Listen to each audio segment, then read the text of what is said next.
Fox Business headquarters in New York City. Coming up, healing communities, what former NFL stars are doing to bring people together in the wake of recent tragedies. Well, following the tragic shootings of officers in Dallas, there is an apparent disconnect between communities and the police officers who protect them. Those behind the app COPsync are looking to bridge that gap and bring the men in blue and the public back together. Joining us right now is the CEO of COPsync, Ron Wessner, and former NFL players Clinton Portis and Jack Brewer. Gentlemen, good to see you. Thank you so much for joining us. Thank you. Really appreciate it at this moment in time when so many of us are worried, are scared about what has taken place. First, let's explain what this new app is, COPsync app. Ron, tell us about it. COPsync is a system that provides patrol officers better information about the occupants and drivers of vehicles they make traffic stops on. With better information, they'll be able to make better decisions there at the point of contact. Why isn't this in existence right now? And that seems pretty obvious that cops need that. It's shocking that we don't have that in America today, the most advanced country in the world, but as a matter of fact, it does not exist. And we're the only company in America that's providing this connectivity, this information. That's pretty unbelievable. Jack, Clinton, you're here. Why? Tell us why you are supporting this. It's our obligation. You know, we're in a crisis situation right now. You know, the men that serve us and our citizens aren't seeing eye to eye. And I have a problem with that. You know, as an African-American man, you know, what other initiative and cause am I going to get behind? You know, when I grew up, I looked up to police officers.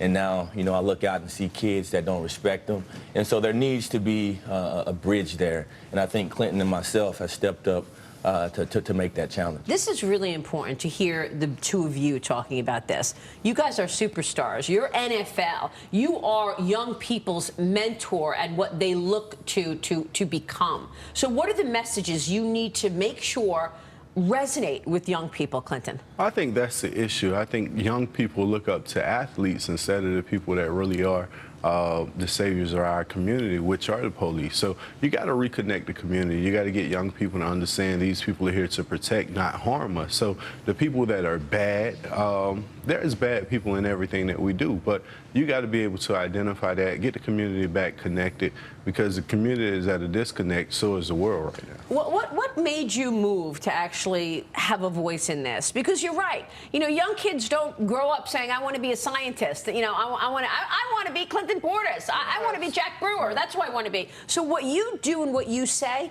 is really important. Well, that's because kids look up to athletes like you're not taught. That's the best thing to be right now, athlete or entertainment, because you're on TV. You get this opportunity, everyone, oh, this is the right guy to look up to, not looking up to a scientist, not looking up to police officers or government or whatever else you can be that can be successful. What do you think has happened? I mean, earlier I asked the question, what happened to the rule of law? Jack, I mean, how have we arrived here? You know, our society has a lot of issues. You know, we have social media, and, you know, we have, you know, fatherless kids in our community. That's a huge problem. Yeah. And the sense of community is not there anymore. So these are deep-rooted issues. These can't just be resolved by picket signs and going outside and starting hashtags. It's deeper than that. And so for me, you know, when I really wanted to get involved, I saw all the division coming about. So if I support Blue Lives Matter, it all of a sudden means I don't support black people.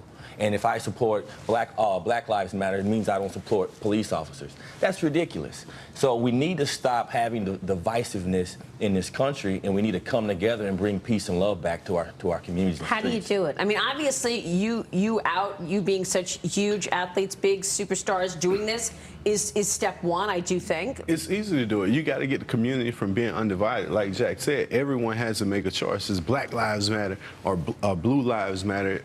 Everyone matter. All lives matter. So why not support everybody? You don't have to make a decision. This isn't the presidential race where it's Republican or Democrat. This is a community where everyone matters. This is the kind of leadership that you guys are exhibiting that I think people are just so desperate for right now, to bring us together. Well, Maria, thank you, because there's not a lot of people that put us on and talk about these issues, or we're out in front of it.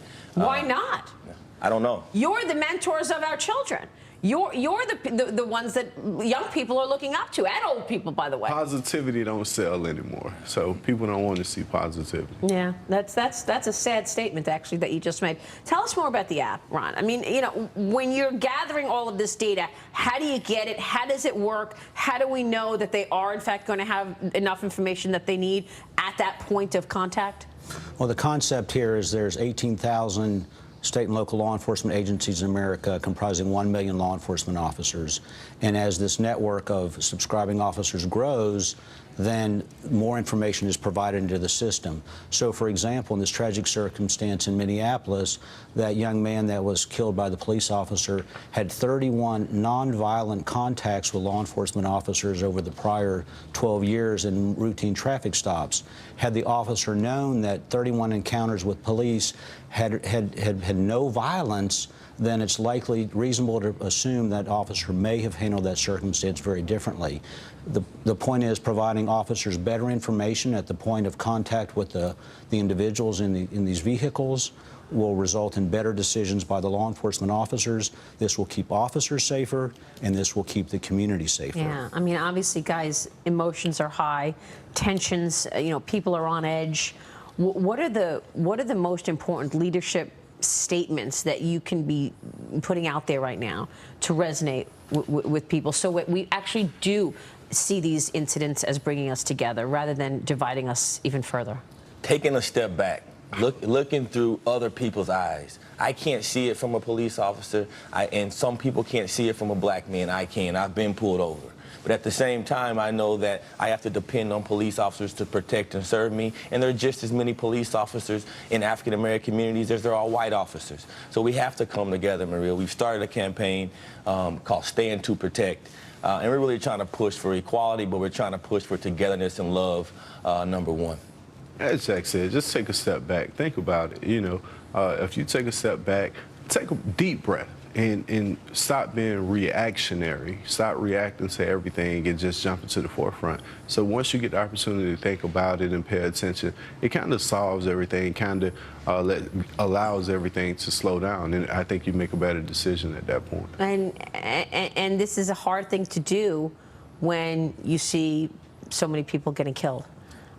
So it takes courage and strength to actually speak at the moment that we actually need to hear from you. General, thank you. Thank you. Really appreciate you joining us this morning. We'll be watching. Thank you so much, Ron, as well. Clinton Portis, Jack Brewer, Ron Wessner there.